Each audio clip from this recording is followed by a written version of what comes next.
यार भाई कुछ गजब लेवल की आंधी लेके आया है ये सुपरस्टार कल अपने साथ जब इसने डब्ल्यूडब्ल्यूई में अपना डेब्यू किया। मैं बात कर रहा हूँ पेंटा की। तो ट्रिपल एस ने ट्वीट किया, जो कि आपको पता है वो हर एक सुपरस्टार के साथ करते हैं जो कि डेब्यू करता है, रिटर्न करता है, चैंपियनशिप जीतता है या फिर कुछ भी होता है, मेन रोस्टर से कॉल अप होता है उसका। इस वाली वीडियो में 83,000 लाइक्स हैं। और भाई इसका कंपेरिजन करो आप, रिसेंटली रॉक ने कुछ भी किया हो उसमें इतने कभी लाइक्स नहीं आए। रिसेंट की बात कर रहा हूँ मैं, Roman Reigns, CM Punk, Drew McIntyre, Seth Rollins, किसी को भी उठा लो, कोई भी टॉप स्टार को उठा लो, इतने ज्यादा लाइक्स रिसेंटली डब्ल्यूडब्ल्यूई की किसी भी ट्विटर पोस्ट के ऊपर नहीं आए हैं। इसको निकी बेला से यहाँ कंपेयर कर सकते हो। खैर उनके तो लाइक्स आने के अलग रीजन थे। तो भाई ना सिर्फ उनके लाइक्स यहाँ पे तगड़े हैं, बल्कि उनके आने से पहले मर्चेंडाइज भी उनकी रिवील हो गई थी। भाई उसकी सेल्स भी बहुत तगड़ी चल रही है। डब्ल्यूडब्ल्यूई इंटरनली बहुत ज्यादा खुश है जिस तरीके से पेंटा को सपोर्ट मिल रहा है और लोग उनको पसंद कर रहे हैं। लेकिन ये बात ध्यान रखना कि जेड कारगिल के साथ भी एग्जैक्टली यही हुआ था। मोमेंटम इतना तगड़ा था, उनकी पोस्ट के ऊपर बहुत सारे लाइक्स आ रहे थे, लेकिन कितना गंदा तरीके से डब्ल्यूडब्ल्यूई ने उसको आगे यूज किया, यूटिलाइज किया, वो सब हमको पता है। मतलब मोमेंटम तो बिल्कुल ही बिखर गया जेड कारगिल का। वो चीज मैं चाहता नहीं पेंटा के साथ हो, क्योंकि अभी तो पक्की पकाई खीर है। ऐसा ही हो गया कि भाई फुल टॉस बॉल आई है, उसको अब छक्के में कन्वर्ट ना किया तो भाई फिर तो तुम क्या ही एक खिलाड़ी आदमी हो। तो इस बार ट्रिपल एस से उम्मीद है जेड कारगिल वाला सीन मत कर देना इनके साथ। Okay, hello chatters, my name is Rohit and you are watching wrestle chatter.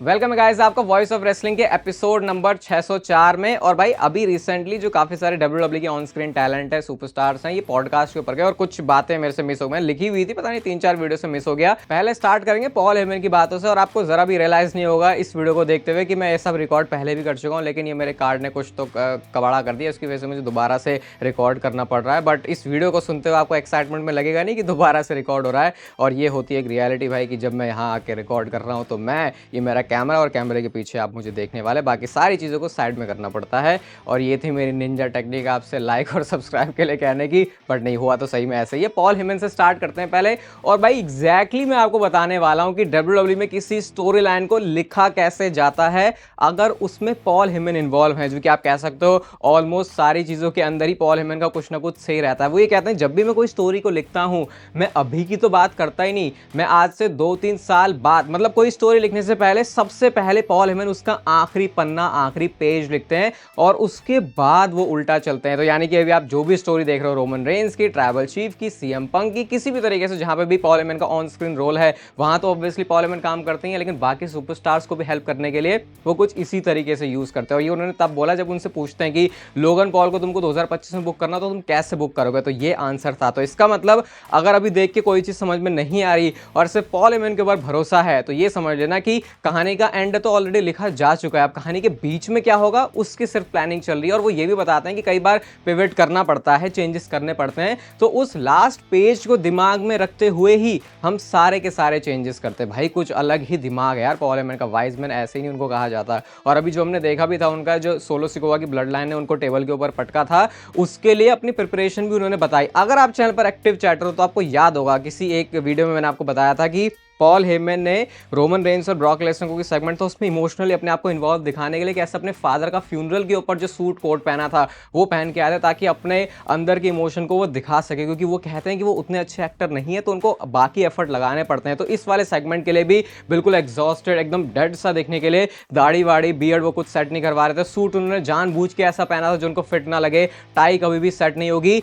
भाई हद तो यहाँ पे होगी एक्सट्रीम जाने की। बंदा खाना सही से नहीं खा रहा, रात में सही से सो नहीं रहा कि वो दिखे। मतलब वो कह रहे मैंने उल्टा सीधा खाना जानबूझ के खाया ताकि मैं डिस्गस्टेड फील करूं और वो चीज फिर रिफ्लेक्ट हो सके मेरे उस सेगमेंट में जो मैं एक्चुअल में स्टोरी प्ले करना चाह रहा हूं। भाई क्या ही बोले यार इस चीज को। खुद मान भी रहा बंदा कि वो अच्छा एक्टर नहीं, जबकि हम तो मानते हैं वो अच्छा एक्टर है, और उसके बाद ऊपर से ये वो सारी चीजें कर रहा है। भाई इसके लिए तो कमाल ही है। और इस पूरे पॉडकास्ट में ना सिर्फ लोगन पॉल के ऊपर ही अगर आपने नजर रखोगे, सिर्फ पॉल हेमन की बात सुनोगे, ऐसा लगेगा कि एक छोटा बालक है जो कि अपने अध्यापक की बातें सुन रहा है, बिल्कुल ऐसे खुश होकर, बिल्कुल एडमायर करके कि हाँ भाई आज से ऐसी ऐसी बातें सुनूंगा जो कि मुझे जिंदगी भर का सारा ज्ञान और सार दे देंगे। और ऐसा इसलिए क्योंकि लोगन पॉल खुद अपने आप को उस मेन इवेंट डब्ल्यूडब्ल्यूई के स्पॉट में हमेशा से देखते हैं और उनको पता है कि कितना ज़्यादा चीज़ें सीखी जा सकती है पॉल हेमन से। बहुत मस्त था ये वाला पॉडकास्ट। और बाकी शॉर्ट्स के ऊपर आप नजर रखना, क्योंकि बहुत सारी चीज़ें मैं वहाँ पर भी शेयर करने वाला हूँ। अभी जाके आप ना वीडियो के बाद देख भी सकते हो।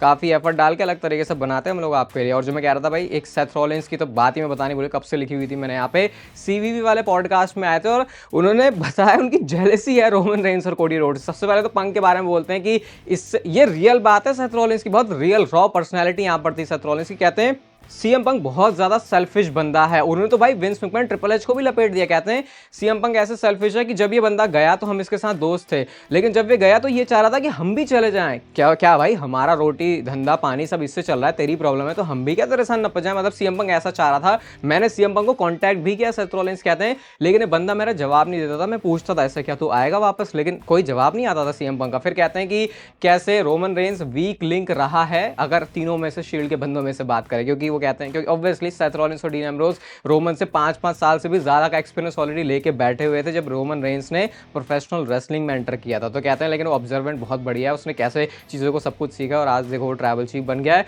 और जो जेलेसी वाली बात के ऊपर आते हैं ना, वो कहते हैं कि ये रोमन और कोडी को मैंने हेल्प करी है ये जिस भी जगह पर हैं आज, और मैं कोई एरोगेंट वे में नहीं बोल रहा। सेथ रॉलिंस कहते हैं, एक्सप्लेन करते हैं कि रोमन और शील्ड हमारा तो तुम्हें पता ही है, हमने शुरुआत ही वहीं से करी। और कोडी रोड्स के बारे में कहते हैं ये बंदा स्पॉट पे आया, लेकिन सबसे पहले इसको मैच किसके साथ मिला, स्टोरी किसके साथ मिली, मेरे साथ मिली। तो वहां से एक स्टेज सेट हुआ कोडी रोड्स के आगे जाने का। और वो जेलेसी की बात करते हैं कि यार ये WWE मैनेजमेंट के लिए वो बोल रहे थे। सोच रहे हो खुल के ऐसे पॉडकास्ट में कि मेरे को कभी भी रोमन रेंस और कोडी रोड्स की तरह कंपनी ने देखा ही नहीं। मतलब रोमन रेंस को कह सकते हो कि पिक किया, कोडी रोड्स को कह सकते हो कि पिक किया। हाँ, सेथ रॉलिंस कहते हैं मैंने बहुत कुछ अचीव किया, लेकिन इन दोनों बंदों की तरह मुझे कभी नहीं देखा गया। और भाई इस बात से मैं 100% अग्री करूंगा, क्योंकि जिस तरीके से वो स्पॉट पे रोमन रेंस और कोडी को रखा, पता था कि उनको बड़ा स्टार बनाने के लिए रखा है, लेकिन सेथ रॉलिंस के साथ वैसा किया नहीं। तो भाई ये सही पॉइंट था उनको, कहते हैं इस वजह से मेरे को जेलेसी भी है। और उन्होंने ये भी बोला मुझे सीएम पंक का ये लॉजिक समझ में नहीं आता कि कैसे वो कहता कि विंस मैकमैन चला गया इस वजह से वो कंपनी में आया। भाई सीएम पंक तेरी कौन सा यारी दोस्ती ट्रिपल एच के साथ में थी। तो ये बहुत ही ज्यादा हिपोक्रेट भी कहते हैं सीएम पंक को। और अगेन ये ऐसा नहीं था कि सेथ रॉलिंस किसी कैरेक्टर में रह के कह रहे हैं, लिटरली उनकी अंदर की बातें ही ये फूट के आ रही थी। और फिर वो अपने रिटायरमेंट के ऊपर आते हैं, कहते हैं यार अब मेरी एज हो चली है, अब मेरा सिर्फ यही काम है कि मैं अच्छा फादर बनने के ऊपर फोकस करूं, कैसे मैं अपनी जो लाइफ है उसको और लंबा खींच के लेके जा सकता हूं और साथ में अपने इस पैशन को भी इंजॉय कर सकता हूं। तो ये सेथ रॉलिंस का कहना था इस पॉडकास्ट में। और भाई सही हो गया। वैसे विंस मैकमैन के जाने के बाद से लोग काफ़ी खुल के सामने आते हैं, स्पेशली जब पॉल हेमन जैसे बंदे फ्रीडम के साथ बात कर सकते हैं तो बिजनेस की काफ़ी सारी इनसाइट्स हमको पता चलती है, जो कि शायद वैसे किसी डॉक्यूमेंट्री से ही पता चलती थी। तो ये थोड़ा सा स्पेशल बात हो गई विंस के जाने के बाद। पता नहीं हर मुद्दे में विंस मैकमैन कहां से आ जाते हैं बीच में। अभी जो पेंटा के बारे में मैं आपको बता रहा था, भाई कुछ लोगों को पेंटा से प्रॉब्लम भी हो गई है। आप सोचोगे भाई पेंटा से क्या प्रॉब्लम, बंदे ने तो सब कुछ सही किया है। तो मामला ये गड़बड़ हुआ है कि पेंटा ने अपने प्रोमो में थोड़ा सा ज्यादा टाइम ले लिया था, जिसकी वजह से शो के टाइम में कुछ लोगों से चीजें कट कर दी गई कि भैया अब तुम ये नहीं कर सकते क्योंकि पेंटा ने ज्यादा टाइम खा लिया है। और मेरी बात ना, मेरे तो गुस्सा सा भी आ रहा है ऐसे सोच के, भाई तुम नेटफ्लिक्स पर आए हो ये कह के कि भैया फ्रीडम है, अब हम कितने भी घंटे का चला सकते हैं। उसके बाद फिर ऐसी बातें निकल के ही सामने क्यों आ रही हैं। लेकिन अब ये भी पता चला भाई ये 3 घंटे का शो को इन्होंने 2.5 घंटे का क्यों बना दिया। कहाँ हम तो सोच रहे थे कि कमर्शियल WWE को कैसे जल्दी जल्दी निपटाना पड़ता था, अब हम सोच रहे थे भाई अब तो कोई प्रेशर नहीं है कि 3 घंटे के अंदर ही खत्म करना। अब तो वो कई बार ऑफ एयर में जो चीजें आती थी वो कर नहीं पाते थे, लेकिन अब उसकी तो कोई बात है नहीं, क्योंकि भाई तुम 3 घंटा 25 मिनट का भी बना सकते हो, ये उल्टा 2.5 घंटे पे लेके आ गए। तो भाई ये इन्होंने हमारा पप्पू ही काटा है। ये ऐसा कह रहे हैं अब कि भाई जो क्रू है, जो टैलेंट है, किसी को फ्लाइट लेनी है, किसी को कुछ करना है, जल्दी हम अपना शो निपटा लेते हैं, उसके बाद कोई डार्क में मैच है तो उनके लिए जगह बचानी है, तो इसलिए जल्दी शो को निपटा देंगे। तो भाई मेरे को समझ नहीं आया कि इसका मतलब क्या था। मुझे लग रहा है ट्रिपल एच ने क्योंकि खुद बताई दी अपनी दिल की बात कि वो चाहते हैं कि एक जो परफेक्ट टाइमिंग है किसी शो की, रॉ की, वो 2.5 घंटे की है। तो आप 2.5 घंटे के अराउंड नहीं मानो, उससे ज़्यादा WWE कभी घसीटेगी नहीं, बस उसको मान के चलो। वो तो बस कहने का ही था कि भाई अरे हम तो अब कितने मर्जी का भी शो चला सकते हैं, लेकिन फिर भी एक अनरिटन रूल सही ये है कि 2.5 घंटे के आसपास का ही मंडे नाइट रॉ रहेगा। एटलीस्ट ट्रिपल एच को देख के तो ये समझ में आ रहा है, अगर सारी चीज़ें वही चला रहे हैं। तो बस कहने की बात थी, ऐसा फ्रीडम है भी, लेकिन वो उस फ्रीडम को यूज़ भी नहीं कर रहे हैं। आपको पेंटा वाली पोस्ट के मैं लाइक्स बता रहा था, चैट गेबल की इस पोस्ट पर ही देख लो भाई 62,000 लाइक्स हैं। और यहाँ पे थोड़ा सा अपना कैरेक्टर भी चैट गेबल ने ब्रेक किया, जहाँ पे वो बता रहे हैं कैसे वो इस प्रोफेशनल रेसलिंग के प्यार में पड़े इतने सालों से, क्या ब्यूटी है इस वाले स्पोर्ट की। और यार किसी ने कॉमेंट करके कल ही लिखा था कि व्हेन यू से चैट गेबल मेरे को नाम आता है दिमाग में डॉल्फ जिगलर। कहाँ यार, वही हो रहा है कि उस बंदे ने भी सब कुछ किया, अच्छा सेल, अच्छे मैच, हर एक सुपरस्टार को ओवर करना, किसी के साथ भी रब लेके उसको और बढ़िया टैलेंट बनाना, वही हम चैट गेबल भी कर रहे हैं। लेकिन इस बंदे के साथ खुद कुछ नहीं होता कभी। यार मैं अभी भी सोचता हूँ कि क्यों ना गुंथर की जो इंटरकॉन्टिनेंटल चैंपियनशिप है उसका रेन तोड़ने के लिए सही बंदा चैट गेबल, मतलब सैमी ज़ेन से कुछ ले नहीं रहे हम यहाँ पे, लेकिन चैट गेबल के लिए भी वो बहुत स्पेशल मूवमेंट हो जाता है, स्पेशली जैसे उनकी फैमिली भी इन्वॉल्व हो गई थी। अभी तो वैसे उनको नेगेटिव रिएक्शन मिलता है उनके कैरेक्टर की वजह से, लेकिन मुझे ऐसा लग रहा है कि एक माहौल चेंज होने वाला, ट्रेंड चेंज होगा जहाँ पे सारे लोग चैट गेबल को बहुत ज़्यादा अप्रिशिएट भी करने वाले हैं। तो देखते हैं उनका दिन आ जाए भाई। डॉल्फ ज़िगलर जैसी चीज़ उनके साथ ना ही हो तो सही रहेगा। वैसे डॉल्फ ज़िगलर तो खुद ही परेशान होकर गए थे, उन्होंने भाई मुझे नहीं टिकना यहाँ पे। वैसे डब्ल्यूडब्ल्यू इनको रिलीज़ कभी करती नहीं, क्योंकि ये वो बंदे जिनके ऊपर डब्ल्यूडब्ल्यू सबसे ज़्यादा रिलाई कर सकती है। और इसका आप सबसे बड़ा प्रूफ देख सकते हो कि पेंटा को सबसे पहले मैच चैट गेबल के साथ ही दिया। यार ये कोरी ग्रेव्स और डब्ल्यूडब्ल्यू के बीच में क्या सीरियस ड्रामा चल रहा है भाई। कोरी ग्रेव्स को आपको पता ही है अब मेन रोस्टर से हटा के एनएक्सटी की कमेंट्री में लेके चले गए। और कोरी ग्रेव्स ने क्या ट्वीट किया भाई, सबको हिला दिया इस चीज़ ने। यहाँ पे वो बताते हैं कि मैं एक ऐसा ड्रीम पहले चेस कर रहा था, फिर मुझे बताते हैं कि मैं फिजिकली अब उस ड्रीम को नहीं कर सकता, मतलब इन रिंग कॉम्पिटिशन से उनको बोल दिया था तुमको रिटायर होना पड़ेगा। उसके बाद मैं कॉमेंट्री पर आया, इतने टाइम से मैंने मेहनत की और जब सही में मेरा कुछ करने का, मेरे को उसका रिवॉर्ड मिलने का टाइम आया भाई, अब मुझे बोल दिया जाता है कि तुम अपनी ही उस जॉब के लिए उतने ज़्यादा फेमस नहीं हो। और ये वो ये कहना चाह रहे थे कि कैसे उनको मेन रोस्टर से अब एनएक्सटी में वो लेके चले गए। और भाई आपको पता है मेन रोस्टर ज़्यादा वैल्यू रखता है, एनएक्सटी कम वैल्यू रखता है, तो इस वजह से कोरी ग्रेव्स को पसंद नहीं आया। उसके बाद उन्होंने फिर ट्वीट किया कि वो एनएक्सटी में आज काफ़ी कुछ बोलेंगे, बट आज एनएक्सटी में कोरी ग्रेव्स कहीं पर भी नहीं थे। और जितने ये जो बैक स्टेज डर्ट शीट्स वाले सोर्सेस हैं वो यही कह रहे हैं कि ये रियल चीज़ है। ऐसा नहीं है कि कोरी ग्रेव्स किसी स्टोरी लाइन का पार्ट बन रहे हैं, जैसे काफ़ी सारे लोग स्पेकुलेट कर रहे थे कि ये शायद उनकी रॉयल रंबल की एंट्री को लेकर डब्ल्यूडब्ल्यू स्टोरी लाइन तो नहीं बना रही। लेकिन अभी तक सुनने में तो ऐसा लग नहीं रहा कि ये कुछ है। और अगर कोरी ग्रेव्स की सारी बातें सही है तो भाई बुरा तो लग रहा है कोरी ग्रेव्स के लिए बहुत ज़्यादा, क्योंकि भाई इतने टाइम से अब जब सब वो काम कर रहे हैं तो अब उनको क्यों ये एनएक्सटी में लेके जा रहे हैं। अगर वो शुरुआत से एनएक्सटी में होते और एनएक्सटी में ही थे तब तो फिर कहते हैं हाँ चलो ठीक है, लेकिन यार ये थोड़ा सा पता नहीं अभी कैसे आगे प्रोग्रेस करने वाली। लेकिन जितना भी सुनने में लगा है मामला तो ये रियल सही लग रहा है। आज कोरी ग्रेव्स वैसे आए नहीं एनएक्सटी में, जबकि उन्होंने ट्विटर पर इस बात को ट्वीट किया था। लेकिन हाँ आज बेली जरूर आ गई एनएक्सटी में और रॉक्सैन के साथ ऐसा लग रहा है कि उनकी जो फ्यूड है वो चल पड़ी है। एक वैसे इंटरव्यू में बेली ने बोला था कि रॉक्सैन के साथ रेसलमेनिया का मैच, तो क्या यहाँ से वो उसकी स्टोरी पका रहे हैं, वेल देखना होगा। लेकिन बेली को रिएक्शन अच्छा मिला था एनएक्सटी में, क्योंकि कह सकते हो एनएक्सटी तो उनका वैसे ही घर है, वहीं से उनको इतनी ज़्यादा पॉपुलैरिटी मिली थी जो अच्छे से वो ट्रांजिशन करके मेन रोस्टर में भी आ पाई, जो कि आज के सुपरस्टार कर नहीं पाते।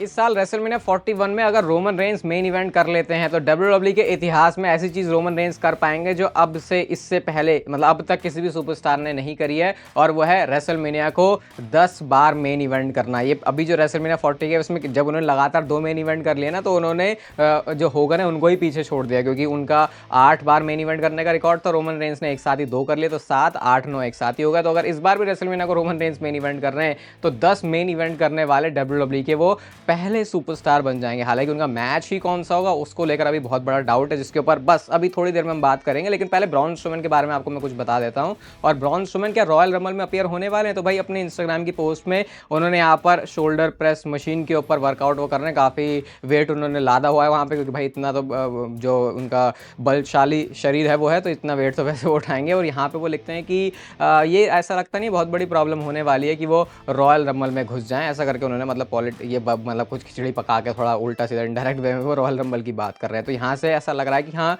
तैयार तो ब्रॉन स्ट्रोमैन सही है। और मुझे ये भी लग रहा है शायद उन्होंने ऐसा इसलिए भी पोस्ट किया क्योंकि आजकल बहुत सारे लोग ना इनडायरेक्ट वे में कैसे डब्ल्यूडब्ल्यू के फैंस को एनकरेज करते हैं कि उनके बारे में बात करो, क्योंकि जब उनके बारे में बात होगी किसी एक स्पॉट पे आने के लिए तो डब्ल्यूडब्ल्यू के कानों में वो पड़ती है। और इसका प्राइम एग्जांपल है ब्रॉन स्ट्रोमैन, किस तरीके से आजकल वो ट्विटर पे बहुत ज़्यादा एक्टिव है। तो अपना थोड़ा ट्विटर का भी जो फैन बेस है वो अच्छे तरीके से बना रहे हैं। आज की फाइनल स्टोरी रोमन रेंस के रेसलमेनिया के मैच के बारे में ही है। और भाई इस पॉइंट पर डब्ल्यूडब्ल्यू की सारी स्टोरी रोमन रेंस की आगे के डायरेक्शन को देख के ऐसा लग रहा है कि अगर सारे बंदे अपने अलग अलग प्रोग्राम में इन्वॉल्व हैं, रॉक नहीं आ रहे, कोडी रोड्स और जॉन सीना का मैच हो रहा है, सीएम पंक और सेथ रॉलिंस का अलग मैच है, तो एक लेजिट जो मैच रोमन रेंस का रेसलमेनिया 41 में होगा वो है against Scottish warrior psychopath Drew McIntyre. अभी आप अगर नोटिस कर रहे होगे तो डब्ल्यूडब्ल्यू जानबूझ के फैंस के दिमाग में ऐसा फीड कर रही है कि ड्रू मैकिंटायर हर जगह ही रोमन रेंस का नाम ले रहे हैं। और जैसे कि अभी पॉल हेमन की कहानी मैंने बताई आपको, वो लास्ट पन्ना पहले लिखते हैं, जो कि हमको शुरू में थोड़े थोड़े हिंट्स मिलते हैं। तो जितना कंसिस्टेंटली रोमन रेंस का वो नाम ले रहे हैं, ये पॉसिबली रेसलमेनिया मैच की तरफ ही जा रहा है। और इसका जो चांस है सेंस है वो इसलिए भी बन रहा है क्योंकि रोमन रेंस के लिए भी कंफ्यूजन है कि उनका रेसलमेनिया का मैच कौन सा होगा। और भाई ड्रू मैकिंटायर के बारे में भी तो सोचो, उसका मैच किसके साथ होगा। तो अगर ये इसको अच्छे से बिल्ड कर रहे हैं तो ये रेसलमेनिया 41 में एक रेसलमेनिया वर्दी मैच लग रहा है डब्ल्यूडब्ल्यू बनाने जा रही है ड्रू मैकिंटायर रोमन रेंस का।